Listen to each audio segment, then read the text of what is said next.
Ali morda ti, tako kot jaz, nosiš eno tako veliko ljubezen do vilink? Verjamem, da ja, in da te je zato danes poklical ta mini dokumentarec. In danes bi ti rada povedala take zanimive stvari o vilah, malce legend o njih in kaj je tisto, kar danes prinašajo kot sporočilo tebi. Zaradi tega skrbno poslušaj tole video vsebino, ker potem na koncu si boš izbrala po poslušanju eno vilo, ki ti bo prinesla točno določeno sporočilo. Ampak najprej spregovorimo o teh čarobnih bitij. Ali veš, da so starodavna ljudstva izjemno spoštovala vile in vilince? Oni so verjeli, da ravno tako kot mi, torej imamo telo in v našem telesu je prebivajoča duša, so verjeli, da imajo bitja v naravi, torej drevesa, vode in tako dalje, tudi v sebi življenje. Seveda logično, vsak je bil kadarkoli v bližini neke vode ali pa nekega močnega drevesa in tako naprej je to čutil.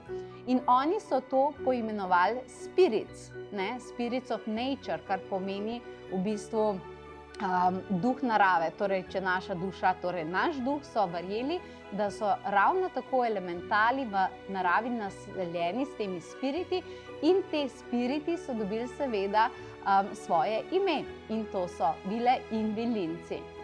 In to so res ena taka čudovita bitja. In kar se je dogajalo potem naprej je bilo, da so ljudje zelo spoštovali te vile. Zakaj?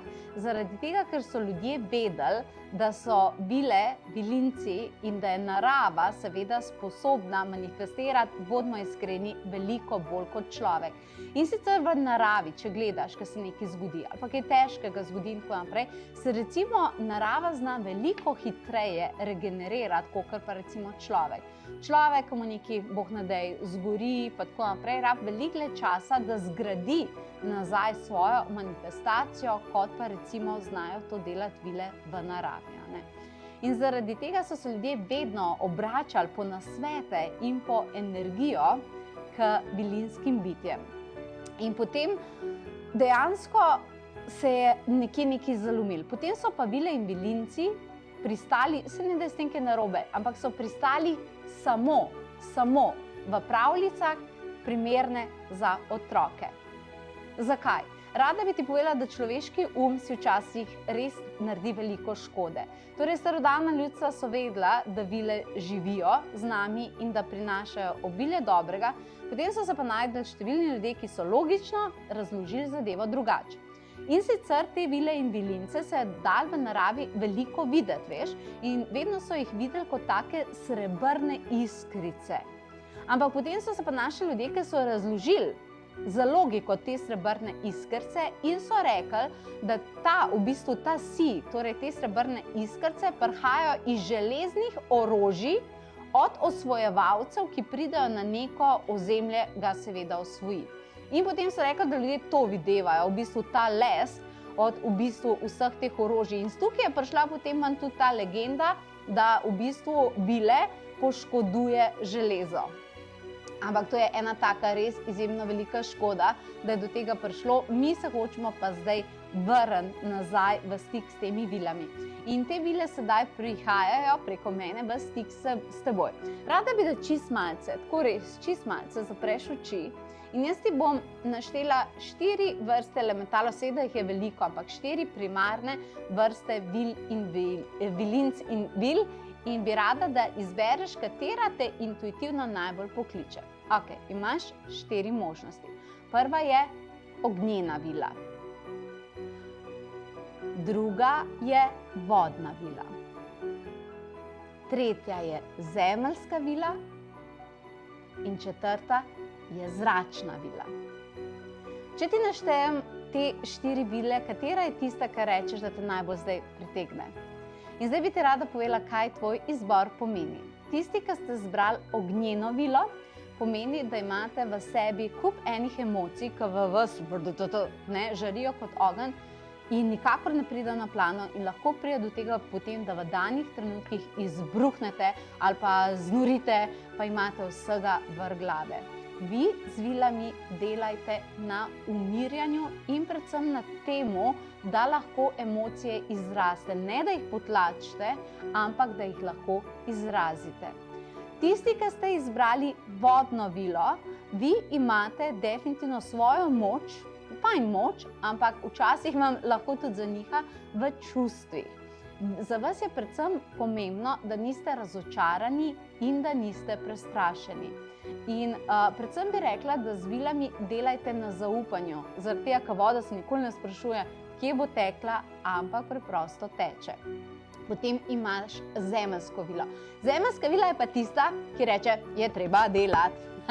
Ona je pa tista, ki reče, da je treba, če nekaj manifestiraš, tudi dati v organizacijo, da je treba dati v neko sistematiko, da je treba narediti nek načrt, nek cilj in se tega tudi držati. Tako da, dale so ti domača naloga. In potem je tudi še zračna vila tukaj. To je pa predvsem za tiste, ki ste bili mogoče malce lahko mislni, malo zasanjani, pa se potem nič ni zgodilo. To je recimo ta nenavaden aspekt, ki pa ni dober za manifestacijo. Vi pa delajte na tem, da to lahkotnost tudi lahkotno prizemljite. Ne si manifestacijo vzeti kot trdo delo, meni se to ne da. Verjemite, da lahko neke stvari seveda delujete, da ni treba biti samo z glavo v oblakih, ampak delite na tak način, da vam ne bo preveč. Eni smo taki, da pod stresom super delamo. Absolutno. Eni ste pa taki, ki vam to ne bo, če ste zbrali zračno vilo naklonjeno, vi si pa vzamete svoj čas, ampak vseeno naredite neke premike in seveda energijska čiščenja prostorov so za vas tudi pomembna. Tako da to malce o vilah in njihova sporočila. Zdaj pa naj ti povem, 24.6., torej 24. junija je uradni dan, uradni, mednarodni, svetovni dan vil in vilincev. Mene toliko veseli, da imamo še vedno, oziroma da se nekako vrača v ta dan, ker bojo po celem svetu, bojo lučke nosili v gozdove in tako naprej, bojo delali obrede in tako naprej, kar pomeni, da se bo vilinska moč in manifestacijska moč lahko resnično ojačala. In jaz se bom temu pridružila, upam, da s tabo organiziram prelepo vilinsko meditacijo, ampak ker je hkrati tudi dan fortune, pazi to, boginje obilja na isti dan, bomo vse skupaj združili in te peljem lepo meditacijo v vilinski gozd, ker bojo vilinski metulji, zato sem se tako oblekla, odnesli vse tvoje skrbi in kjer ti bo fortuna prinesla nove cekinčke, obilja, bogatstva, pa še se bo dogajalo. Pokukaj si, vsi tisti, ki imate pa energijsko očiščenje prostorov, ste dobili za domačo nalogo, to pa prihaja, če sem si kaj prav zapomnila, 2. ali pa 3. junija, bo se zdaj tukaj izpisali nad mano, vem, da je prvi vikend v juliju, bo imela premierno poletno delavnico na spletu za mini čiščenje energijskega prostora, ker to se tudi zelo močno da delati z vilami. Tako da zdaj sem te opremila za vilinsko energijo. Kako je že rekla Tinkerbell, veš, v Peter Panu, ti bom prevedla, v originalu je bilo tako, ona je bila tudi vilinka oziroma je vilinka. All you need is faith and trust and a little bit of pixie dust. Vse, kar potrebuješ, je vera in zaupanje in malce čarobnega prahu. In jaz ga želim tudi tebi. Do naslednjega javljanja, lepo se imej in adijo.